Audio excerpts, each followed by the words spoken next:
And it was a bit of a family affair in that your son Casey appears on the album as well, so very domestic.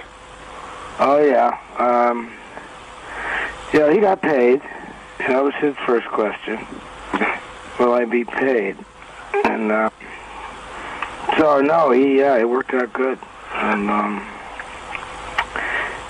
you know, the thing about with your kids in the studio is that, you know, you give them instructions, but, you know, it's hard telling your kids what to do, whether you're working or you're home, you know. So I would say, why don't you turn that floor tom upside down, play it with a mallet, or hit it on the side with a stick and play the other one with your hand, or put a glove on that hand and hold this, you know, or whatever. And all he would hear is, you know, take out the trash. So for him, it was kind of like, you know, listening to your dad tell you what to do.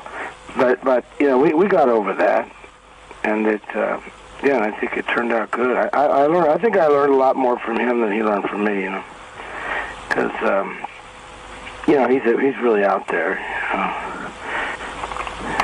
So the musicians weren't actually brought in on this album until that groundwork with those noises that you're talking about and the percussive sounds from your mouth, etc. Until that was done, then what? Then the band came in to play those songs? Well, no. I just brought tapes in, you know, of me doing my incantation, and we all decided democratically what belonged on it, what would be advantageous, what would detract, and you know, it's the same we do all the time when we make a record. You know, half of the stuff you bring in your head, and the other half you find when you get there. So, you know, you go in the studio with medical professionals. That's the secret. Well, one of those is a long-time compatriot, Larry Taylor. I mean, he worked together so long, it must be very hand in glove with him. Oh, yeah. Yeah, I start sentences and he finishes them. And, you know, he's played with everybody. You know, he played with Jerry Lee Lewis and, of course, Canned Heat for a number of years. You know, his brother was in the Ventures, you know that? And he's done a lot of blues over the years, of course. But yeah, he's very versatile and a joy to work with. And Mark Ribot is someone that you've worked with before, and you have a reunion with this record. I think since you worked with him, he's been working in South American music fields and jazz fields a lot.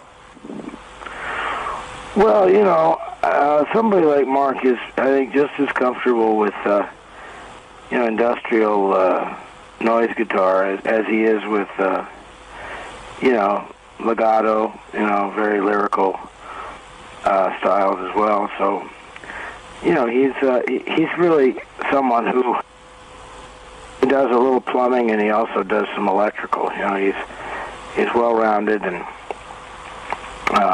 speaks 17 languages. You know, he's really he eats with his hands.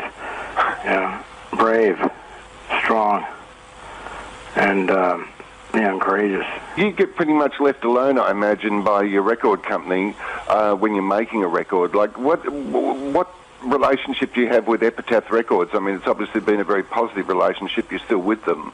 What basically you make the record and then you give it to them and then they release it. Is that how it works? Yeah. That's very simple, isn't it? Yeah, it is very simple. It's a wonder it doesn't happen to everybody all the time. Well, yeah. I don't know. Maybe it's because it's a smaller label, you know. And I don't really ask their advice on things, you know. And they have a lot of respect for me. And, you know, you deliver it and they put it out, you know. Now, there's 15 songs on the album. How many were actually recorded when you were sort of working on it? How many didn't sort of make the cut, so to speak? Oh, I know. There's always a bunch that don't make it on. You know, areas that you know, you put two songs in a room together and they have kids. And then, you know, you always end up with some left over. What I usually do is cut them up and use them for bait to catch other songs. You know, it's usually works. That was a joke. I know, I get it. Yeah, I was waiting for the laugh. Okay, it was the start of the laugh. I was grinning. What about the title of the album? When did Real Gone emerge as the title of the album? Was that before or during or when the whole thing was over? How did that name come up? I don't know. My wife said it.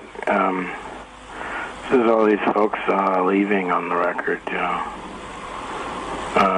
So I think it was Real Goner, a Real Goner, and then it was Really Gone, and then it was Real Gone. You know, I don't remember all the steps, but it seems to work because it's also kind of an old musical expression, you know, that people use to describe a certain condition of music, and you know, it's real gone. And I guess it's also when you're gone, right? I mean, really gone, you know, like dead.